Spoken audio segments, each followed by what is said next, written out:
Hello friends, welcome back to our channel passion and fashion by Sindhu. ఇవాళ నేను మీకు ఒక మంచి ఆథెంటిక్ రసం అనేది ఎలా ప్రిపేర్ చేయాలో చూపించబోతున్నానండి. ఎందుకు ఇది ఆథెంటిక్ అన్నానంటే, వెనకటి కాలంలో ఇంట్లో ఎవరికైనా జలుబు జ్వరం లాంటిది వస్తే ఈ రసంతో వాళ్ళకి అన్నం అనేది తినిపించేవారండి. సో వాళ్ళకి చాలా ఉపశమనంగా అనిపించేది. అందుకని అలాంటి ఒక వెనకటి కాలం చింతపండు రసం ఎలా ప్రిపేర్ చేయాలో ఇవాళ నేను మీకు చూపిస్తున్నాను. చాలా తక్కువ ఇంగ్రీడియంట్స్ అండి. ఫస్ట్ ఇక్కడ ఒక బౌల్లో కొంచెం చింతపండు అనేది తీసుకున్నాను. అలాగే 1 టేబుల్ స్పూన్ ఆఫ్ కందిపప్పు అనేది తీసుకున్నాను. అలాగే 1 టేబుల్ స్పూన్ ధనియాలు తీసుకున్నానండి. అలాగే కొంచెం బెల్లం తురుము తీసుకున్నాను. అలాగే 4 ఎండుమిర్చి తీసుకున్నాను. అలాగే ఒక 1/2 టేబుల్ స్పూన్ పసుపు తీసుకున్నాను. ఫ్రాంక్గా చెప్పాలి అంటే ఈ రసం ప్రిపరేషన్కి కొలతలు ఎగ్జాక్ట్లీ ఇంతే తీసుకోవాలని ఏమీ లేదండి. మీరు తినే ఇంట్రెస్ట్ని బట్టి నేను చెప్పిన రేషియోస్ అన్నీ కూడా అడ్జస్ట్ చేసుకోవచ్చు. అలాగే ఒక 1/2 టేబుల్ స్పూన్ మిరియాల పౌడర్ తీసుకున్నాను. మీ దగ్గర మిరియాలు ఉంటే అవే యూజ్ చేసుకోండి. అలాగే కచ్చాపచ్చాగా దంచుకున్న కొంచెం అల్లం పీసెస్ తీసుకున్నానండి. ఇవన్నీ తీసుకుని టేస్ట్కి సరిపడా సాల్ట్ అనేది వేసేసి 3 ఫుల్ గ్లాసెస్ ఆఫ్ వాటర్ అనేది యాడ్ చేశానండి. అంటే సుమారు 3/4 లీటర్ వాటర్ నేను యాడ్ చేసేసి స్టవ్ వెలిగించుకుని స్టవ్ మీద గిన్నె అనేది పెట్టేసుకున్నాను. గిన్నె పెట్టేసుకుని మూత పెట్టి సిమ్ ఫ్లేమ్లోనే ఒక 5 మినిట్స్ పాటు దాన్ని ఫస్ట్ బాయిల్ చేసుకోండి. బాయిల్ చేసుకున్న తర్వాత మూత అనేది ఓపెన్ చేసేసి ఒక పెద్ద సైజు ఉల్లిపాయను చిన్నగా పీసెస్లా కట్ చేసి 1/2 ఉల్లిపాయను వేసేసి మూత అనేది పెట్టేసి ఇంకొక 2 to 3 మినిట్స్ పాటు సిమ్ ఫ్లేమ్లోనే కుక్ చేసుకోండి. సో 2 to 3 మినిట్స్ తర్వాత మీకు లిడ్ ఓపెన్ చేసి చూస్తే అడుగు నుంచి కూడా మీకు అవన్నీ వాటర్ అనేది బాయిల్ అవటం స్టార్ట్ అయ్యి పైకి ఒక తేటలాగా వస్తుందన్నమాట మీరు తీసుకున్న ఇంగ్రీడియంట్స్ మొత్తం.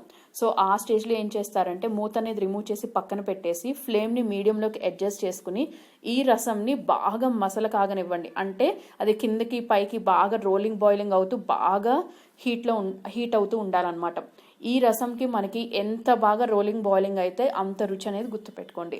సో అలా బాయిలింగ్ అయిపోయిన తర్వాత ఒక 10 మినిట్స్ పాటు అలా బాయిలింగ్ చేసేసి పక్కన పెట్టేసి ఒక తడ్కా ప్యాన్ తీసుకోండి. అంటే తాలింపు పెట్టుకోవడానికి ఒక వెడల్పాటి ప్యాన్ తీసుకుని ఆ ప్యాన్లోకి కొంచెం ఆయిల్ అనేది వేసి 1 స్పూన్ జీలకర్ర, 1 స్పూన్ ఆవాలు, ఇందాక రిమైనింగ్ ఉల్లిపాయ పీసెస్ ఉన్నాయి కదా ఆ ఉల్లిపాయ ముక్కలు, అలాగే కొంచెం కరివేపాకు అనేది వేసి పోపు పెట్టుకున్నానండి. ఉల్లిపాయ కొంచెం ఫ్రై అయిపోయిన తర్వాత ఇందాక మనం బాయిల్ చేసి పెట్టుకున్నటువంటి చింతపండు రసంని ఇందులోకి ఉంచుకోండి.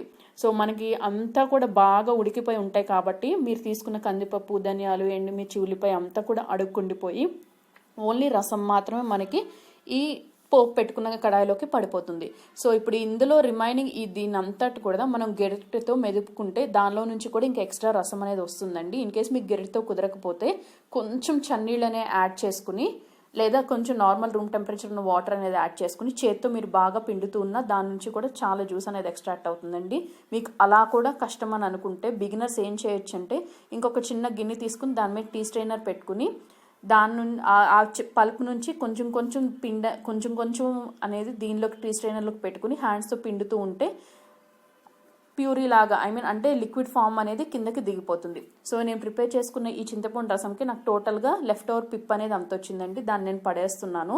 ఇన్ కేస్ మాకు పర్వాలేదు పప్పులు ధనియాలు ఇవే కదా యూస్ చేసింది తినేస్తామంటే నో ప్రాబ్లం, మీరు అలాగే ఉంచేసి మీరు కంటిన్యూ చేసేసుకోవచ్చండి. మీరు ఎక్స్ట్రా కొంచెం వాటర్ కనుక యాడ్ చేసినట్టయితే ఈ పిండే ప్రాసెస్లో మరొకసారి స్టవ్ మీద పెట్టుకుని ఒక 2 మినిట్స్ పాటు బాయిలింగ్ చేసుకుని రెసిపీని ఎంజాయ్ చేసేయండి. సో ఐ హోప్ మీ అందరికీ నచ్చింది అని అనుకుంటున్నాను. మీకు కనుక ఈ రెసిపీ నచ్చినట్టయితే ఈ వీడియోకి ఒక లైక్ ఇచ్చి షేర్ చేసి సబ్స్క్రైబ్ చేసి పక్కనే ఉన్న బెల్ ఐకాన్ రింగ్ చేయండి. థ్యాంక్